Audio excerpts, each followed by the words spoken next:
Hello. Here we have to find the reference angle of any angle A. So let us suppose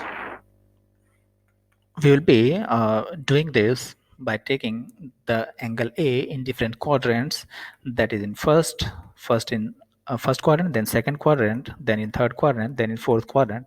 Let us get an idea about the reference angle. Reference angle is any angle which is made with x-axis, either positive x-axis or negative x-axis. This is the reference angle. This could also be the reference angle. This could also be the reference angle, and this could also be the reference angle.